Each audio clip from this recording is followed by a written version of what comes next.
In the original video, the letters were white, for sale, painted across a red plastic barrel behind a 5-year-old girl dancing in the rain. That was May 28, 2021, 18 days before she vanished. But when investigators arrived, the same barrel wasn't red anymore. It had been flipped, repainted white, the letters gone. No one mentioned that change in any official report. Not the parents, not the police, not even the channels that covered the case for years.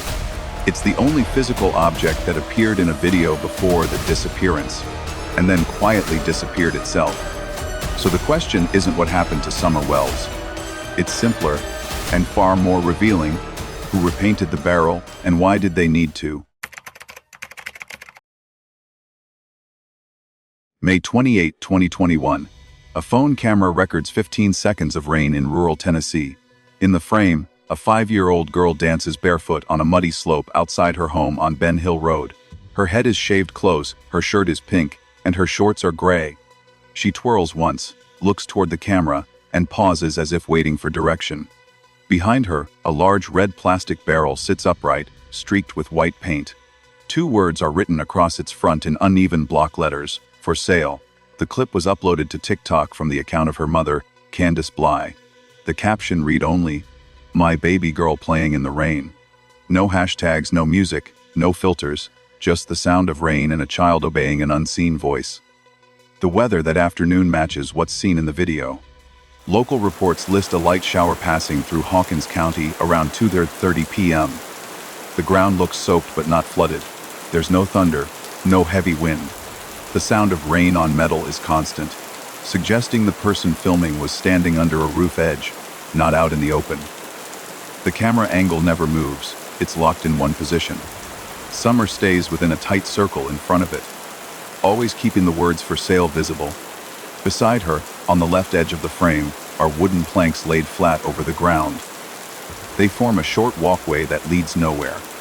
It doesn't reach the parked, yellow Nissan Tura visible in the distance, nor the camper where Candace's mother, Grandis, lived. The planks stop at the barrel. That detail is easy to miss, but it matters. In every shot, Summer's dance begins and ends at the base of those boards, as if they were a stage leading to that single object. In online discussions later, many pointed out the same oddity: the path had no purpose except to reach the barrel. It wasn't there for convenience, and it wasn't long enough to act as a bridge through the mud. To them, it looked deliberate, part of the setup. The same comment appears across hundreds of re-uploads. Why would you build a walkway to a barrel? The barrel itself has become one of the most dissected household items in any missing person case in recent memory. Residents from rural Tennessee said similar barrels are used for burning trash or collecting rainwater.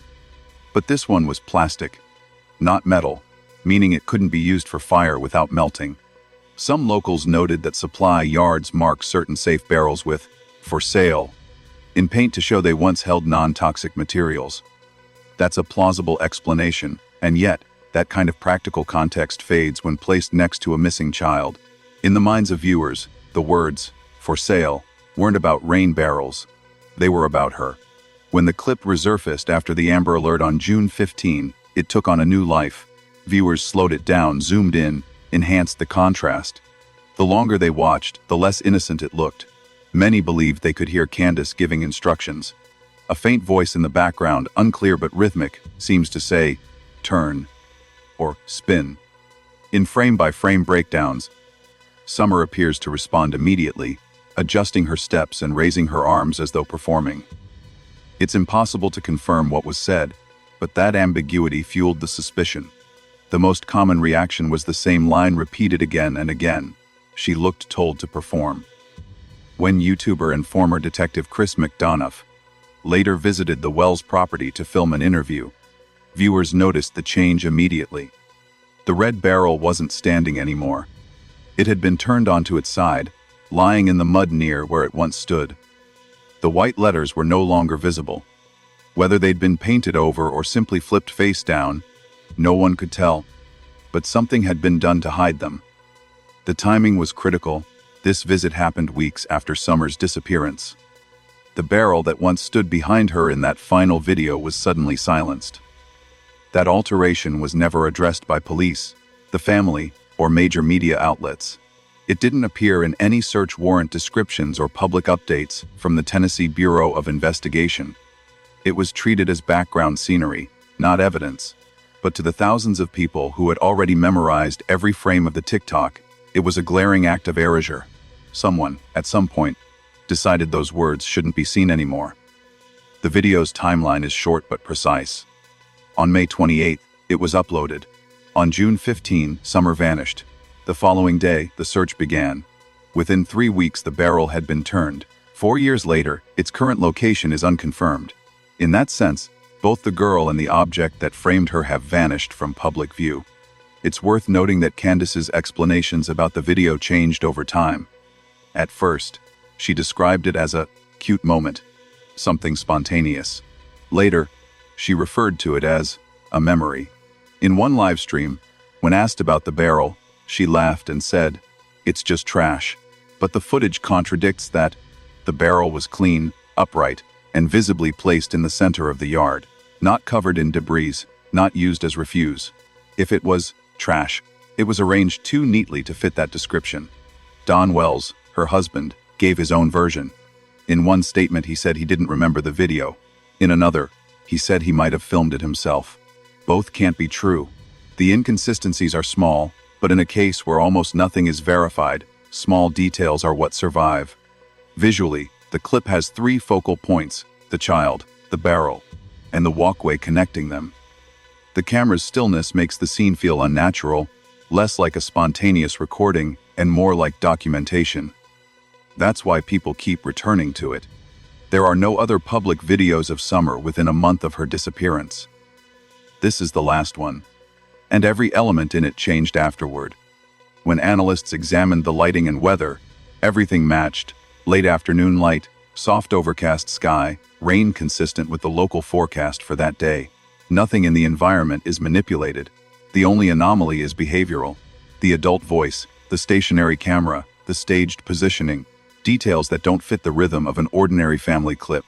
By mid-2022, the Red Barrel video had become a shorthand online. True crime forums, podcasts, and even local residents used it as a reference point.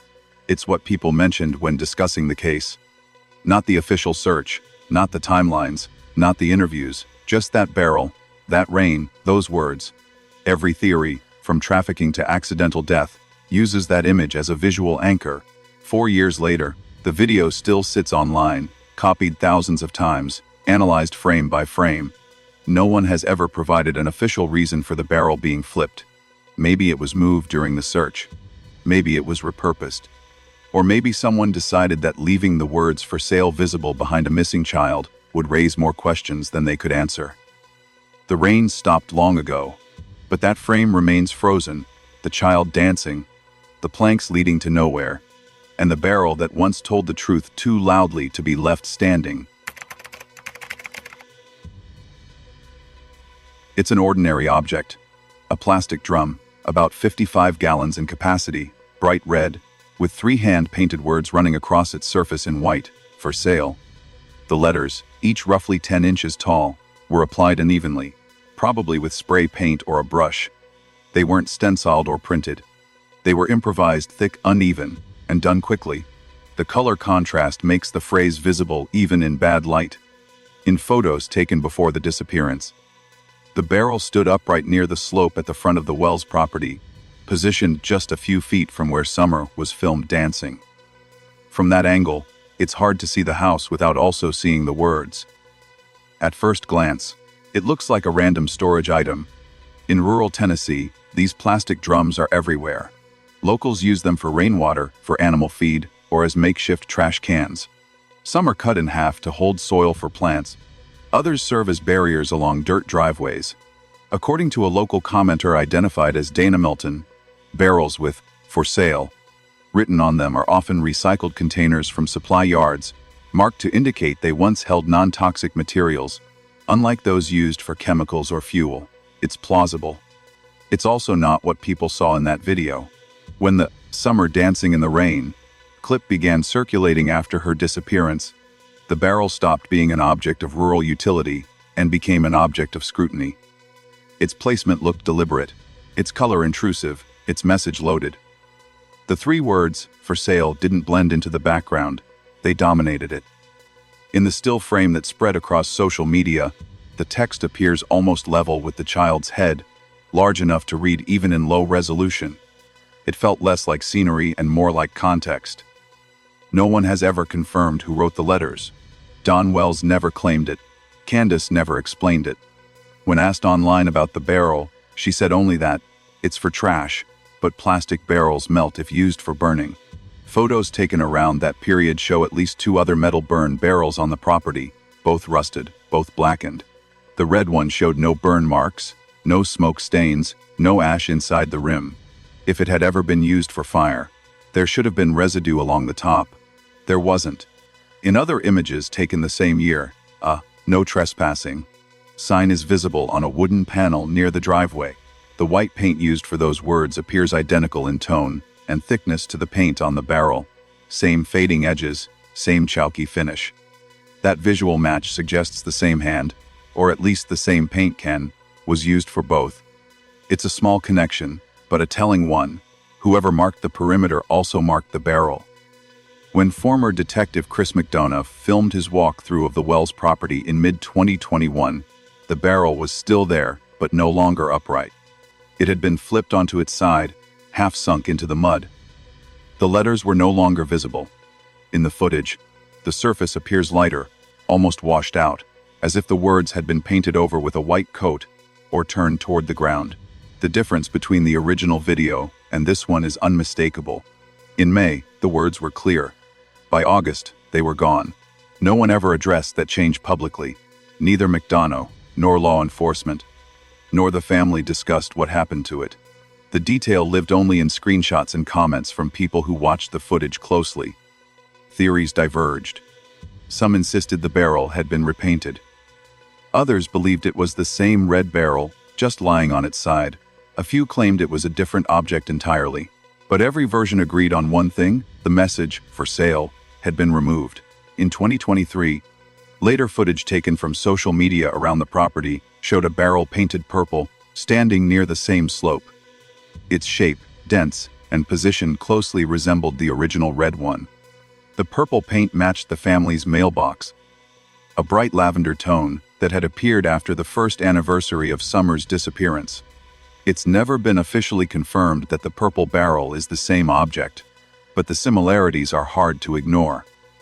If it is the same one, that means it was painted twice in 2 years, once to erase the words, and again to blend with the surroundings. Through all this, no official report from the Tennessee Bureau of Investigation ever mentioned the barrel. There is no record of it being collected as evidence, no lab results, no acknowledgement of testing for fingerprints, residue, or DNA. During press briefings, officials said the property was searched, top to bottom, and that all barrels were checked, but they didn't clarify which ones or how many. The red barrel's disappearance from public view went unremarked, folded into the long list of objects from that property that were not relevant. The size of the letters, roughly 10 inches high, was large enough to be read from the road. Standing on Ben Hill Road, a passerby would see the phrase facing outward toward the street. Whether that visibility was intentional or not is unknown. What's known is that Candace's video places the barrel perfectly within frame, almost as if the camera were centered on it rather than on Summer. That decision, conscious or not, locked the object into the public record forever. The barrel's material is another detail often overlooked. Plastic drums like these are typically made from high-density polyethylene. When exposed to heat, they warp and darken. In all available images of the Wells barrel, the surface is intact. No burn marks, no distortion. If it had been used as a burn barrel, as claimed, there would be visible damage. There isn't. That makes the claim inconsistent with its physical state. Locals who defended the family said every rural yard has barrels, and that the internet was overanalyzing a normal item. They pointed to properties up and down Beach Creek Road with similar red drums used as planters or feed bins. That's true. But only one of those barrels appeared in a national missing child case, positioned behind a child who vanished days later. Context changes everything. The pattern of the paint, uneven strokes, visible drips, indicates it wasn't done for decoration. It wasn't neat. It was utilitarian, maybe done quickly to mark an item for sale at a yard or swap meet. But once the video went public, the meaning changed.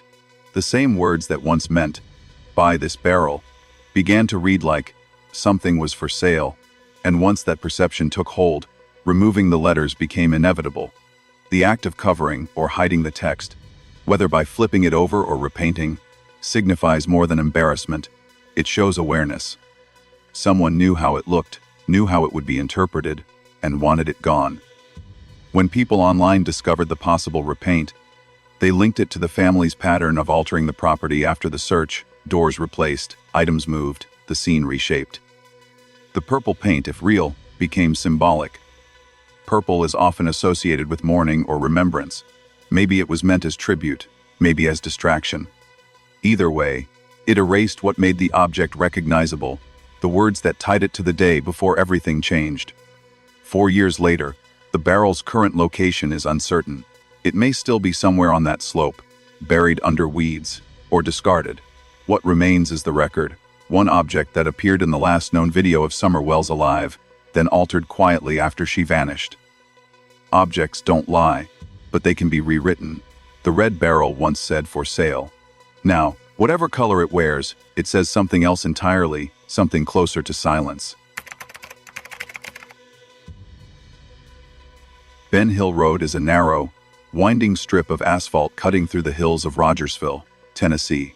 At the far end of that road, down a gravel turnoff marked by a leaning mailbox, sits the Wells property, officially listed as 100 Ben Hill Road, sometimes recorded as 110 in police documentation. It's surrounded by trees so dense they seem to fold in on the house. The terrain is uneven, a mix of clay mud and red earth that turns slick whenever it rains. There are no sidewalks, no streetlights, no nearby neighbors within easy shouting distance. It's quiet, isolated, and hard to access without knowing exactly where to turn. The main house is small, a single-story structure built into the slope, with a basement partially underground. The front yard drops off sharply toward the dirt driveway. From the road, the property looks cluttered but lived in, an accumulation of years without order, tools, scrap lumber, barrels, and vehicles scattered across the slope. Off to one side sits a camper trailer, belonging to Candace's mother, known publicly as Grandis. Behind the main structure, farther down the hill, there's a small shed and a yellow school bus with its windows taped over, used for storage. Metal sheets lean against the trees, rusted parts lie buried in grass. Everything in that yard tells a story of improvisation. There's no landscaping, no fence line, and no defined boundaries between one thing and the next. A garden hose snakes through mud to a patch of flowers planted near the basement door, the same area Candace later said she and Summer were working in on the day the child vanished. Scattered toys, buckets, and broken chairs create an uneven landscape, both domestic and disordered. The red barrel stands out not because of what it is, but because of where it's placed. Photographs and video frames show it positioned near the bottom of the slope, roughly 60 feet from the main road and directly visible from anyone driving past the mailbox. While most items on the property are pushed to the edges, near trees, behind sheds, beside the bus, the barrel sits in open view, as if meant to be seen. In the video of Summer dancing, it dominates the background. In stills taken from the opposite direction, it's the only item with a bold color among the gray tones of mud and metal. From a visual standpoint, the barrel acts almost like a landmark. Even among people unfamiliar with the case, when shown an aerial photo of the Wells property, they recognize it immediately. It's the one thing that breaks the monotony of rust and earth tones. Its placement at the crest of the slope ensures sunlight hits it most of the day. That visibility matters because it suggests the barrel wasn't there by accident. Most burn or storage barrels on the property are tucked away near the back, hidden behind vehicles or along the tree line. This one sat front and center, unmissable. There are no security cameras anywhere on the property, no gates, no motion lights.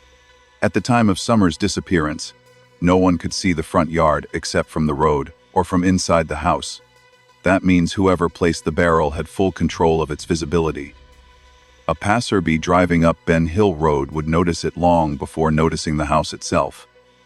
The distance from the front door to the barrel is short, approximately 20 feet. From the house to the road, about 60. Between those points, the slope drops roughly 10 feet in elevation. During searches, volunteers described the terrain as slick and difficult, especially after rain. It's not the kind of yard where a small child could easily run without falling. Yet, according to the family, it's where Summer often played. Candace said she let her daughter play outside with the dogs. There are multiple large dogs on the property, mostly rescues and strays that roam freely. Their tracks and droppings appear across the mud, and in photos from June 2021, several can be seen near the driveway. The combination of loose debris, large animals, and open access makes the property chaotic. Investigators described it as a search nightmare. From a forensic point of view, that chaos also works as camouflage. Anything unusual, a moved object, a scuff, a displaced barrel, could go unnoticed because clutter is the default condition. The Wells property tells two stories at once: poverty and control. On one hand, it's the image of rural hardship, a home patched together with whatever's available, with no clear separation between trash and use. On the other, it shows deliberate choices about visibility.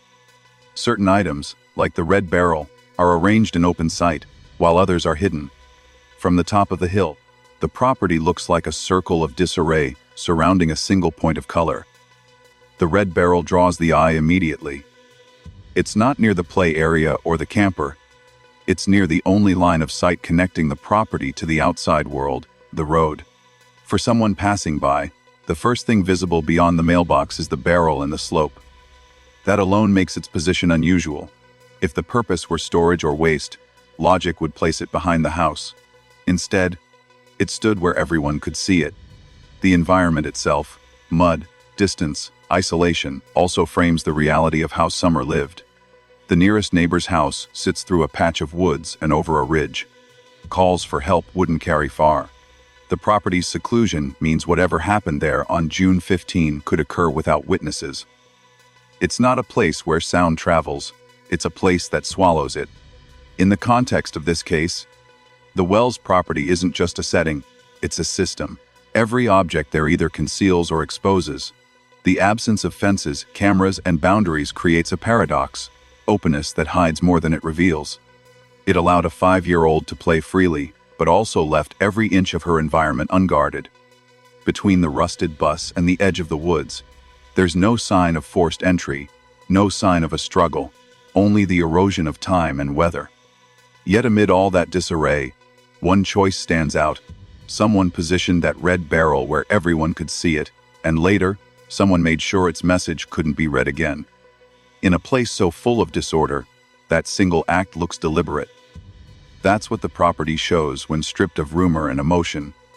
A landscape that hides intention behind clutter, and a slope where one object's placement said more than anyone living there ever did. Donald Wesley Wells was born around 1984. His criminal record spans over a decade, scattered across states and charges: assault, burglary, driving under the influence, probation violations. Court records confirm arrests from 2015 through 2020, with at least one period of incarceration in Utah before relocating to Tennessee. He has publicly admitted to a long history of methamphetamine and alcohol use. In interviews, his speech often fluctuates between defensive and rambling, a tone familiar to anyone who's heard him since Summer vanished. He speaks of redemption, faith, and conspiracies, often within the same breath. His wife, Candace Bly, born 1987, has her own complicated background. She's been described by relatives as emotionally unstable, with a history of depression and substance use. Local reports and online statements from people who knew the family suggest she frequently smoked marijuana and drank heavily. Candace herself has never denied struggling with mental health. She appeared on the Dr. Phil show in late 2021 alongside Don, hoping to clear their names. The appearance backfired. Viewers described her demeanor as erratic, laughing at inappropriate moments, shifting between tears and silence, then smiling mid-interview. Don, seated beside her, interrupted repeatedly, speaking over both her and the hosts. The pair's inability to stay consistent only reinforced public suspicion. Their life on Ben Hill Road was the picture of financial instability. Dawn worked construction, mostly drywall and home repair, paid in cash or by the job. Candace rarely held steady employment. Their property showed the effects of poverty layered over addiction, disorganization, neglect, and a lack of basic structure. Utilities were inconsistent. Vehicles broke down and sat unrepaired. Tools and scrap covered the yard because nothing ever left the property. It was the kind of living environment that social services often describe as art risk. The Wells had 4 children, 3 boys and 1 girl, Summer, the youngest. After her disappearance, the boys were removed from the home by the Department of Children's Services. The agency never released its findings publicly, citing privacy laws, but both parents confirmed their sons were placed in foster care for safety reasons. That decision alone says what no press release needed to. The environment was considered unsafe even without evidence. In the aftermath, Don took to social media and interviews to control the narrative. His most repeated line, "The cartel took her." He claimed that Summer had been abducted by a banned substances network operating through Beach Creek, though he provided no names, no sightings, no corroboration. The story shifted from Mexican cartel to local dealers, depending on the interview. Candace's version was different. She told authorities she and her mother were planting flowers that afternoon, near the basement entrance. Summer was helping, then went inside to play. Within minutes, she said, the girl was gone. Yet even that changed in small ways across retellings. Sometimes Candace said she walked Summer in. Sometimes she said she just watched her go. Sometimes she mentioned Grandis being present. Other times she didn't. The inconsistencies are minor individually, but fatal in sequence. The Wells household was defined by that kind of friction. 2 people living side by side, but describing the same events in incompatible ways. Don viewed himself as the protector, the rational one. Candace saw herself as the victim of online harassment. Each blamed the other for the chaos surrounding them, yet both refused to separate. After the Dr. Phil interview, Don was arrested again on a probation violation. Candace remained in the house alone for months, posting sporadic live streams and statements. She alternated between demanding privacy and accusing strangers of stalking. Extended family members painted an even darker picture. Don's sister, Mary Wells, accused him publicly of strange gender behavior from decades earlier, claims never prosecuted but never retracted. Other relatives spoke of his controlling behavior, his temper, his long periods of intoxication. Candace's own background is marked by instability, her mother's trailer life, constant relocations, and strained family ties. Taken together, the Wells family didn't resemble a cohesive household, it resembled a collision of broken routines. Financial pressure compounded the dysfunction. With limited income, constant debt, and substance habits to sustain, the family's days revolved around survival. In that context, supervision of the children was inconsistent at best. Neighbors said the kids played outside for hours unsupervised, sometimes near the road, sometimes in the woods. The family's dogs acted as an informal boundary, growling at visitors but unable to prevent the children from wandering. A missing child doesn't always require an external predator. Sometimes neglect does the same job. When Summer disappeared, there were no cameras, no witnesses, no pattern of structured care. The Wells house operated in chaos long before the case made headlines. Dunn's public appearances since then have followed a predictable pattern: deflection, religious rhetoric, and anger. He speaks of forgiveness and salvation but rarely of accountability. In one interview, he said, "God will bring her back." Then in the next, "She's with Jesus now." Candace, meanwhile, withdrew further each year, avoiding interviews and communicating through short, defensive posts. To those who've studied the case, that mismatch is the heart of it. 2 parents living in the same house, claiming the same love for their daughter, but unable to describe her final day in the same way. One insists on abduction. The other claims innocence through ignorance. Both cling to narratives that absolve them. Neither has ever explained the contradictions that link their own behavior to the condition of their home and to the one object that became the case's visual signature, the red barrel standing in their yard. The Wells family is not a mystery in itself. It's a pattern repeated in every community touched by addiction, isolation, and denial. What makes it different is what that pattern produced: a missing child, a timeline that collapses under scrutiny, and two parents whose stories diverge at every turn. The deeper one looks, the clearer it becomes that the instability inside that house didn't start on June 15. It only became visible that day.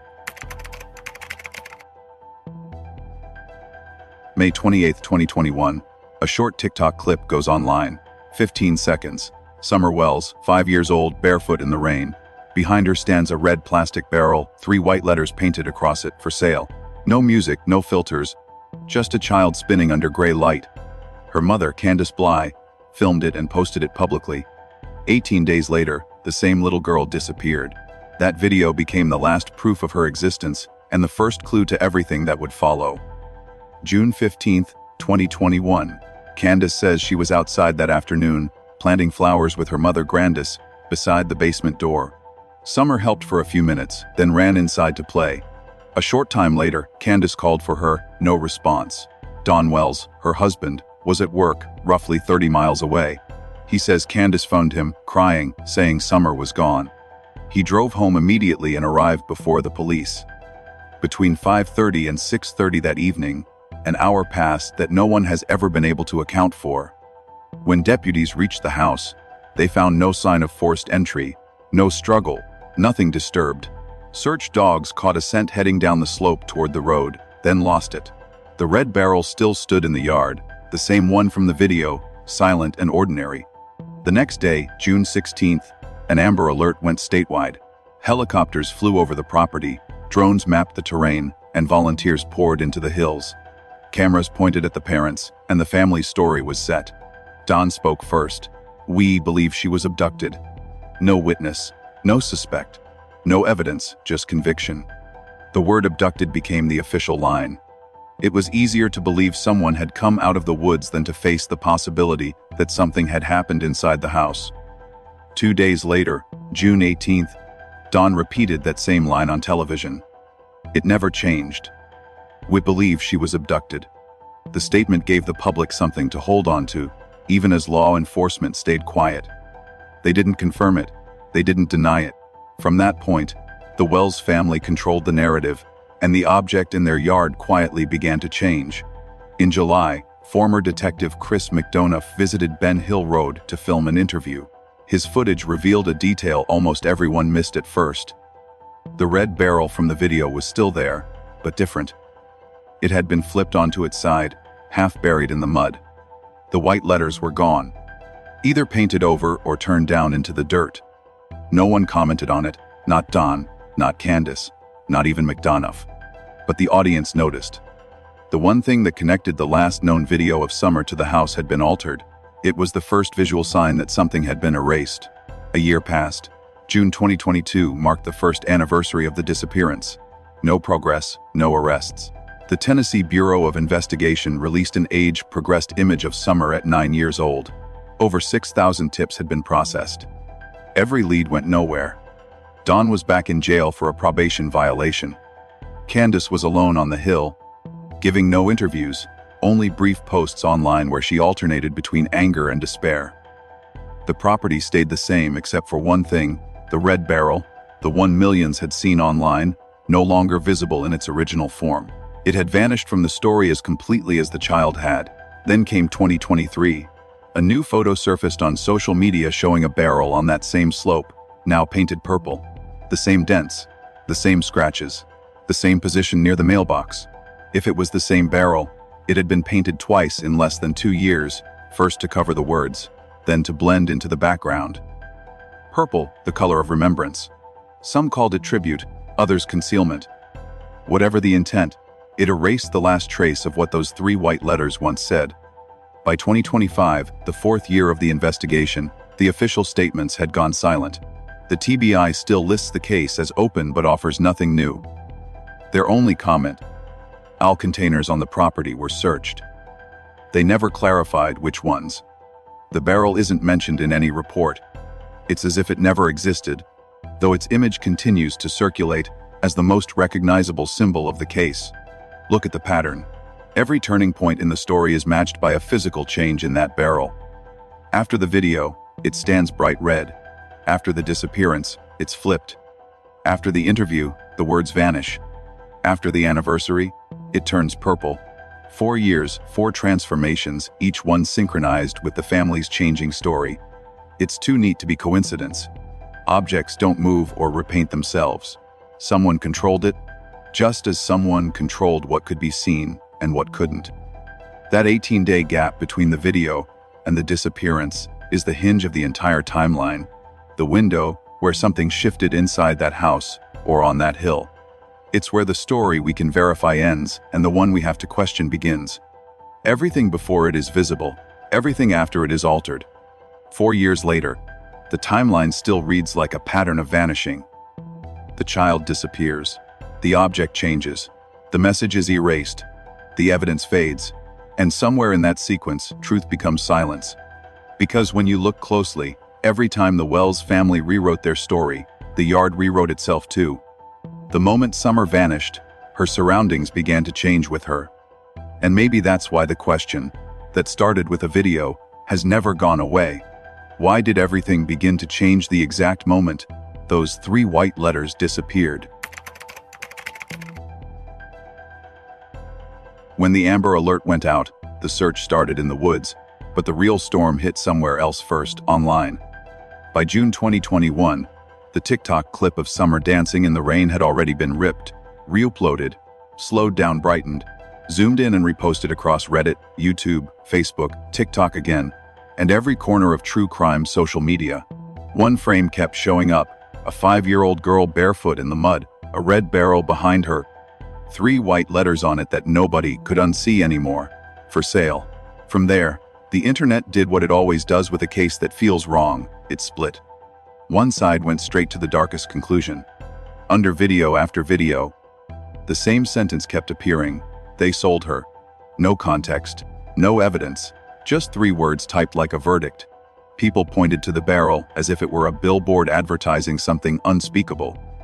They connected it to talk about trafficking rings, coded signals, and advertising material, building a whole narrative around those letters and the way Summer seemed to be spinning on cue. For them, the video wasn't just a family moment, it was a sales pitch. The other side fired back just as hard.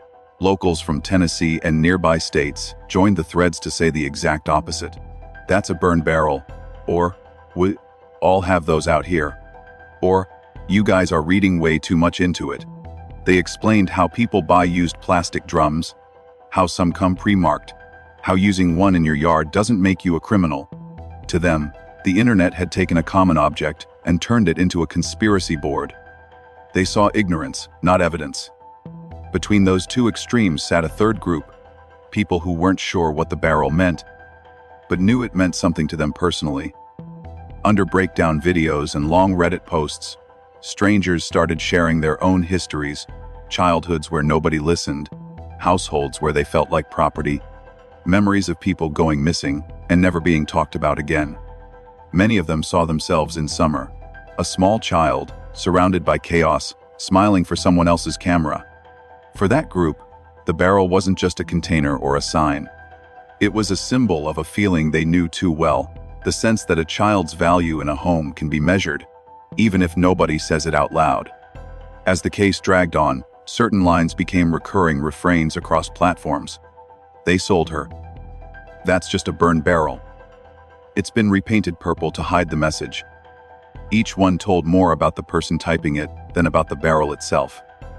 Every viewer brought their own experience, their own fears, their own bias to the same 15 seconds of footage. Some saw crime. Some saw poverty. Some saw themselves. But regardless of the angle, almost everyone agreed on one thing. Once you'd seen the barrel, you couldn't unsee it. Content creators capitalized on that. Thumbnails showed a bright red barrel with "For sale" blown up in giant text. Titles screamed about hidden signs, coded messages, proof. In plain sight. Long-form videos paused on the letters, outlined them, circled them in red, slowed the footage down to half speed as the narrator whispered about what they didn't want you to notice. Streams debated whether the walkway in the video was built as a stage for Summer to perform on. Comments stacked in real time. On Reddit, Whole threads were dedicated to one question: what does the red barrel really mean? Some users posted diagrams of the property and overlaid paths showing how visible the barrel would be from the road. Others tracked screenshots over time, comparing the angle of the barrel in the original TikTok to later footage from interviews, trying to prove it was the same drum seen later painted purple. People grabbed stills from the Chris McDonough walkthrough and highlighted the exact patch of ground where the barrel now lay on its side. They created timelines, charts, and side-by-side images, treating the object like a suspect. At the same time, frustration grew inside official circles. Rumors started to outrun facts. Wild claims spread faster than verified information. By 2025, the Tennessee Bureau of Investigation had to address it directly. In a public statement, they warned that online misinformation was harming the case, draining resources, sending investigators down false paths, and burying workable tips under layers of speculation. They didn't name the barrel specifically, but everyone knew that's part of what they were talking about. Whole theories were being constructed on a plastic drum and 3 painted letters. Yet even as TBI pushed back, the internet refused to let go. For a lot of people, the barrel became the case. Instead of asking what search teams had really found, or what phone records showed, or which alibis held up, conversations looped endlessly around the same image: the rain, the child, the sign. Comment sections turned into courtrooms. One person would post, "They sold her." Another would reply, "You're insane, that's just for trash." A third would argue, "It's been repainted purple to hide the message. Open your eyes." Nobody had proof. Everybody had conviction. Somewhere along the way, the barrel stopped being an object at all. It turned into a kind of mirror. People stared at it and saw what they already believed: that parents can't be trusted, that rural families are being judged unfairly, that authorities never tell the whole truth, that evil hides in plain sight, that social media is getting people hurt. Same 15 seconds. 100 different meanings.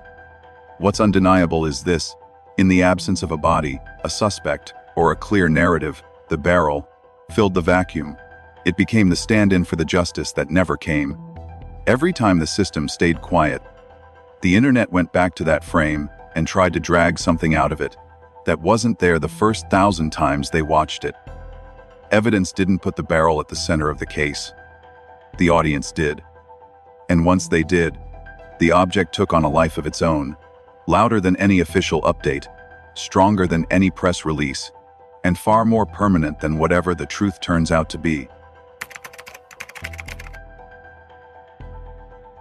Every unsolved case eventually collapses under the weight of its own contradictions, and the disappearance of Summer Wells is no exception.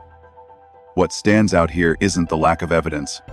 It's how every existing detail fights against the story told by the people who lived in that house. Each inconsistency on its own seems small, but when you line them up, they form a pattern that doesn't point outward. It points inward. Start with Candace Bly's own explanation. She told investigators, and later several YouTube interviewers, that the red barrel was just for burning trash. That claim doesn't hold. The barrel in the video is plastic. Plastic doesn't survive fire. And in photos of the property, there's already a metal burn drum near the mailbox, blackened, charred, clearly used for what she described. The plastic one was too clean, too visible, too deliberate. So when she said it was for trash, the excuse sounded rehearsed, something said to push the detail away rather than explain it. Then there's the question of who filmed the video. In early interviews, Don Wells insisted he was the one holding the camera while Summer danced. But the TikTok post came directly from Candace's account, and her own relatives confirmed she was filming that day. When Don was later reminded of that, he changed course, said maybe it was her, or maybe both of them, or that he couldn't remember. That switch might seem harmless, but in a case where almost nothing is verifiable, even a simple "who filmed this" becomes crucial. The person behind the lens isn't just an observer. They decide what stays in the frame and what doesn't. Next, the basement door. Candace's story about the day Summer vanished hinges on that detail. She said she walked Summer inside through the basement door, locked it, then went upstairs to help her mother with a knee brace. Minutes later, the child was gone. The problem: when police searched the property, that door wasn't locked. In fact, it didn't look like it had been locked for some time. If it had truly been secured, a small child couldn't have left through it, and an outsider would have had to break in. But there were no signs of forced entry and no damage to the lock. The only logical conclusion is that the door was open, or that it had never been locked in the first place. That's not a minor mistake. It changes the entire geometry of the disappearance. The timing makes it worse. Candace says she looked away for maybe 2 minutes. 2 minutes to go inside, check on her mother, come back out, and call for her daughter. 2 minutes for a stranger to climb the hill, enter the house unseen, grab a child, and vanish into the woods without a sound. It's impossible. Search teams later confirmed that even at a sprint, it takes longer than 2 minutes just to reach the house from the road. That timeline doesn't bend, it breaks. Neighbors on Ben Hill Road were clear about one thing: nobody heard anything. No screams, no car doors, no tires on gravel, no barking dogs. The Wells property sits on a ridge, and sound carries there. You can hear a vehicle long before you see it. For someone to drive up, stop, abduct a child, and drive off unnoticed, while multiple adults were home, is statistically and logistically absurd. Which leaves one alternative: whatever happened didn't happen out there. It happened inside, quietly. The contradictions aren't limited to the day of the disappearance. They continue afterward. When Chris McDonough filmed his walkthrough weeks later, viewers noticed the red barrel had been moved. Flipped over, the words "for sale" hidden. Months later, it changed color entirely. The shifting state of that one object parallels the family's own shifting statements. Every time they changed the story, something on the property changed too, as if the physical scene was being rewritten to match the new version. That isn't coincidence, that's control. Don's public behavior added more confusion. In some interviews, he claimed God told him Summer was alive. In others, he said she was gone and with Jesus. He described her as being taken by traffickers, then said maybe someone local grabbed her, then said maybe she wandered off. Each version contradicted the last. The same pattern appeared in Candace's recollections. In one interview, she said she watched Summer walk inside. In another, she said she only saw her running toward the house. The difference sounds small, but it shifts where the last confirmed sighting happened, outside or inside. In missing child investigations, that single point defines the search radius, the timeline, the probability model. Moving it by even a few feet changes everything. Then there's the cleanup. Photos of the property before and after the disappearance show a subtle but important difference. Certain items vanished. Toys, buckets, debris, and the red barrel itself were moved or gone within weeks. Law enforcement never said those objects were seized as evidence. That means the family had time to alter the scene. Painting over, flipping, reorganizing, all of it amounts to the same thing: removing reminders. Every time something became recognizable online, it changed in real life. Individually, these details could be dismissed as memory gaps, mistakes, or coincidence. But when you stack them together, the plastic barrel, the open door, the missing 2 minutes, the silent neighborhood, the shifting stories, they form a pattern too deliberate to ignore. Each small inconsistency works like a crack in a mirror. Alone, it's nothing. Together, they shatter the reflection of truth the family tried to hold up. People often expect big clues in cases like this: DNA, a weapon, a confession. But here, the contradictions themselves are the evidence. They tell you where the lies start and how far they spread. The Wells story isn't undone by one revelation, it's undone by dozens of small ones, the kind people try to fix later by repainting, rewriting, or remembering differently. The pattern is always the same. When something gets too much attention, it disappears. When a question gets too specific, the answer changes. The red barrel isn't just an object anymore, it's a map of how truth gets buried, layer after layer, until only the contradictions remain visible. And that's what makes this case so haunting. Because in the end, it's not the missing child or the missing evidence that keeps it alive. It's the missing consistency, the one thing no one in that house has ever managed to keep straight. When official silence lasts long enough, it starts to sound like an answer. 4 years into the disappearance of Summer Wells, the case file held by the Tennessee Bureau of Investigation is one of the largest active missing person investigations in the state. More than 6,500 tips have been processed, thousands of interviews conducted, hundreds of search warrants executed, yet the public record remains almost empty. What's known officially could fit on one page. Summer vanished on June 15, 2021. She was last seen outside her home. The case remains open. Everything else is what isn't being said. Within days of the Amber Alert, the TBI confirmed that every structure and container on the property had been examined. That line, repeated in multiple press releases, covered everything from sheds to barrels, from vehicles to outbuildings, but they never specified what was found. There were no lab results released, no DNA evidence presented, no photographs of collected materials. Even items publicly visible in media footage, like the red barrel, were never mentioned again in official statements. For investigators, silence is a tool. It protects a case. But when used too long, it turns into fog. The FBI, the Hawkins County Sheriff's Office, and the Tennessee Bureau of Investigation worked side by side in the early days. Helicopters with infrared sensors scanned the woods. Ground teams covered a 5-mile radius. According to their own reports, more than 5,000 soil samples were examined, and 1,200 separate wooded areas were searched. Creeks, ponds, wells, and abandoned buildings were cleared.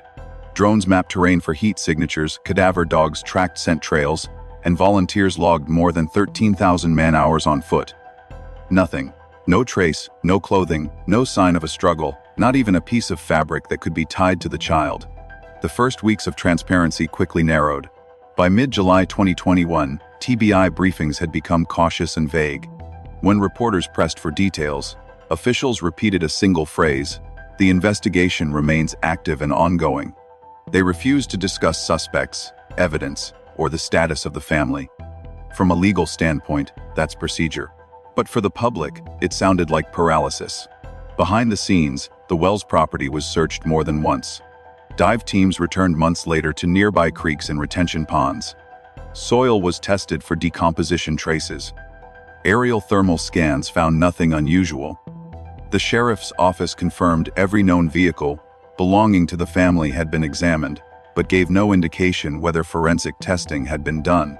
No search warrants for digital data were released publicly, though Candace's TikTok account was clearly reviewed early on.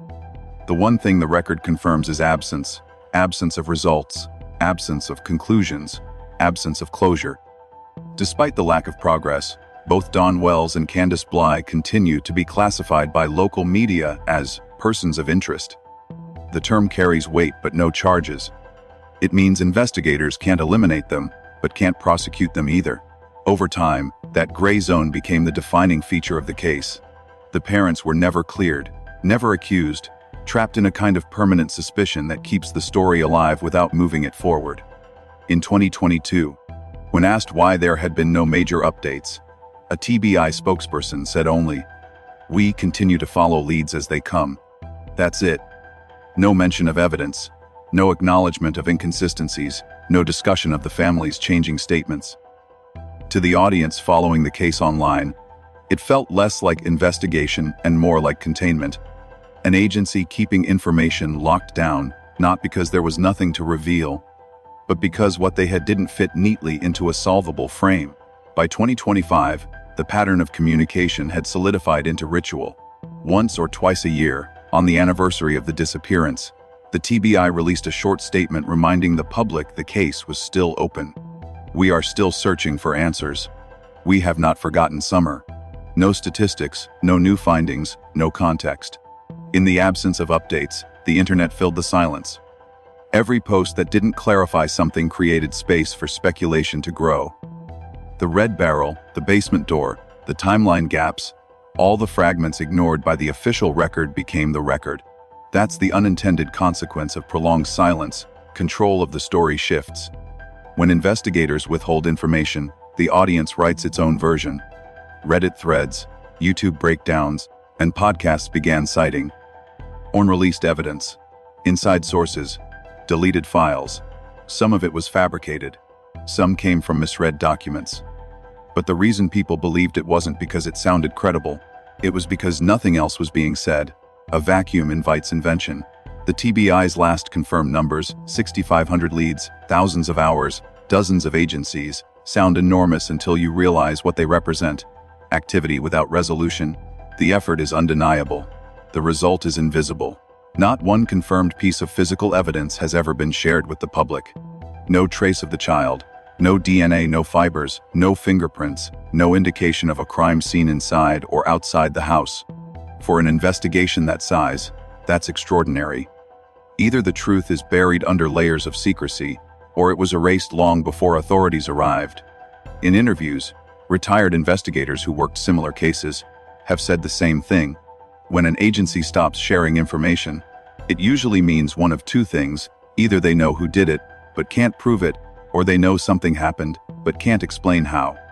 In the Wells case, both might be true. Officially, the disappearance of Summer Wells is an open case. Unofficially, it's a stalemate.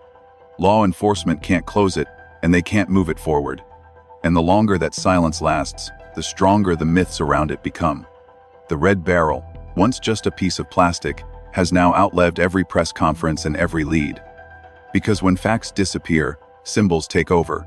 The absence of data gives the object power. The longer the agencies stay quiet, the more the public clings to what they can see. And what they can see is a 15-second video, a missing child, and a barrel that keeps changing color. In that sense, the case didn't freeze, it transformed. The official record stayed blank, but the story kept writing itself anyway.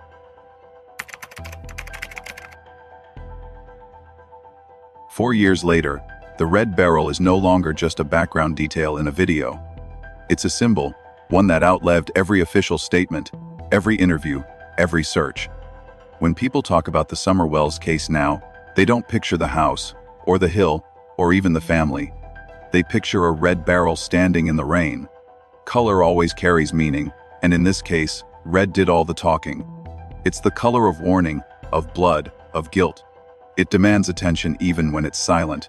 On that Tennessee hillside, surrounded by gray metal and brown dirt, it was the only thing that shouted.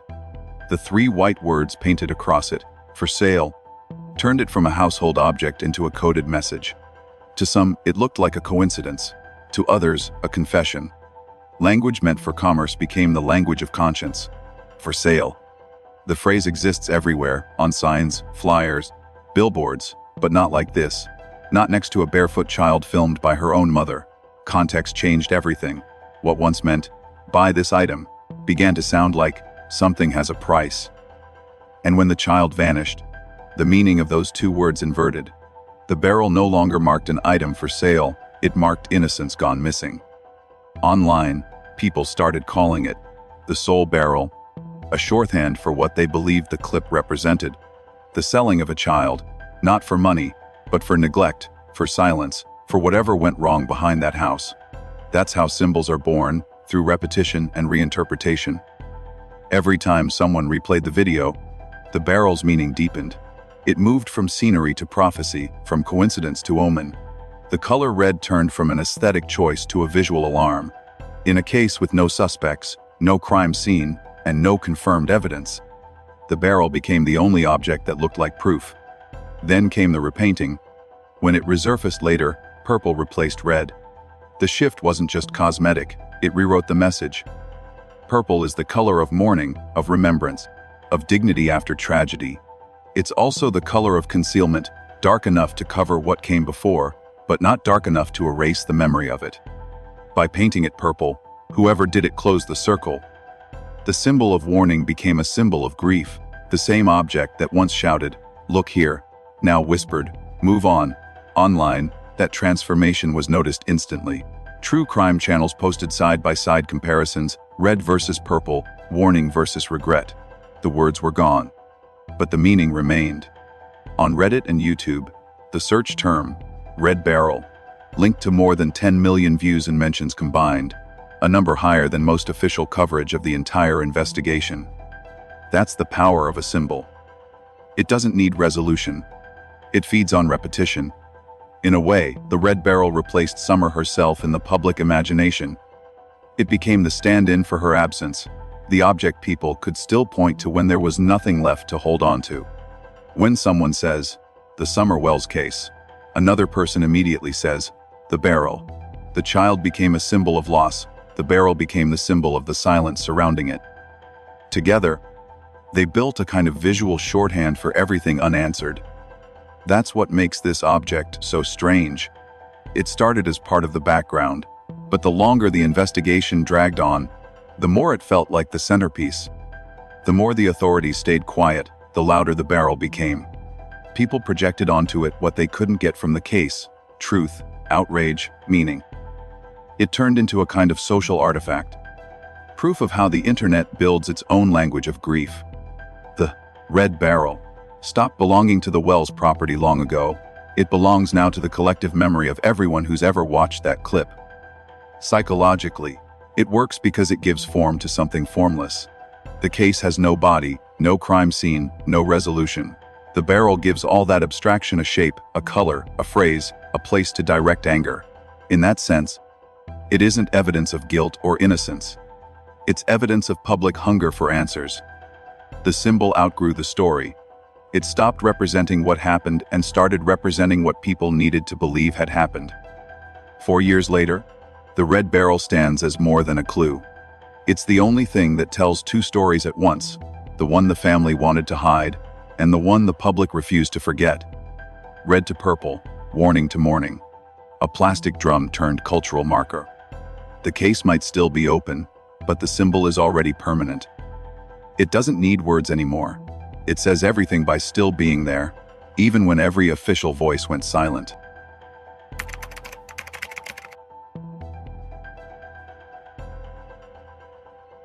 By 2025, 4 years after the day she disappeared, Summer Wells is still missing.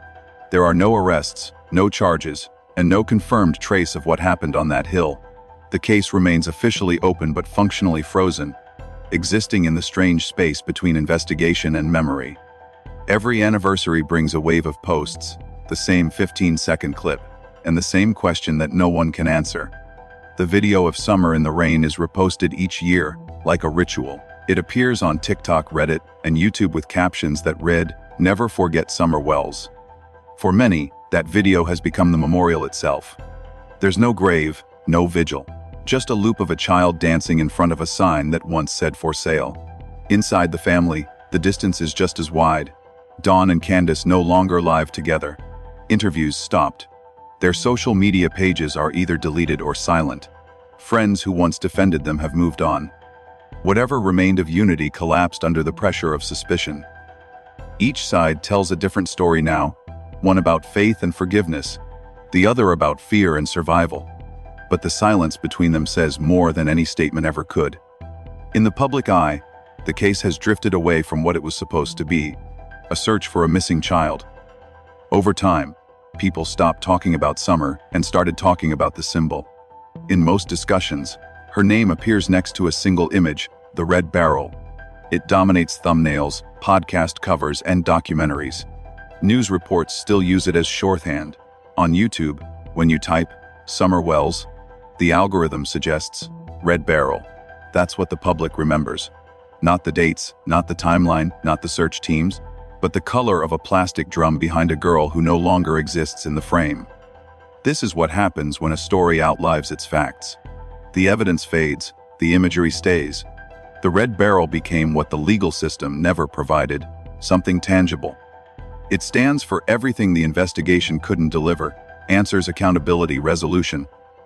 It's not evidence, but it feels like proof, and that's enough for the internet to keep it alive. The law may need facts, but the audience needs symbols. In journalism, the Wells case is often cited as an example of symbolic dominance, where an image overtakes the truth it once represented. Reporters use the barrel not because it explains anything, but because it reminds people how unexplained everything still is. Each time a podcast releases a new episode, or a documentary reopens the timeline, that same red and white frame appears again, as if the case itself can't continue without it. The object became the brand of the tragedy. And yet, even as the case grows older, the details blur. The online community that once dissected every second of the video has scattered. Some channels moved on to other cases. Some deleted their uploads. Others still post updates, not with new information but with nostalgia. Remember when we thought we'd find her? The further time pushes the case into the past, the more the story becomes about what it represented instead of what it was. The property on Ben Hill Road has aged too. Overgrowth has taken the yard, the mailbox has faded, and the purple barrel, if it's still there, has become just another color among weeds. Tourists once drove up the road to see the site. Now, only a few still bother. What was once the center of national attention is just another rural address. The silence feels heavier now, as if the land itself refuses to talk. Still, the image refuses to die. It circulates every June, gaining thousands of new views from people who don't even know the full story. They don't need to. The red barrel tells it for them.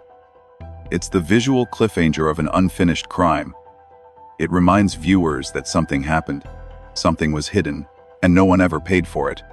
In that sense, it has become more than a symbol of loss. It's a symbol of absence itself. For investigators, the case remains officially unsolved. For the public, it's already solved emotionally. The object became the answer. When institutions stay quiet long enough, the audience builds its own form of justice. It may not be accurate, but it lasts longer. The red barrel outlived the press conferences, the search efforts, and even the family's version of events. It's a piece of ordinary plastic that became permanent evidence in a case where nothing else ever was. That's the legacy of the Summer Wells story. A missing child, a house on a hill, and a symbol that refused to disappear. The red barrel never sold anything, but it sold the truth everyone ignored.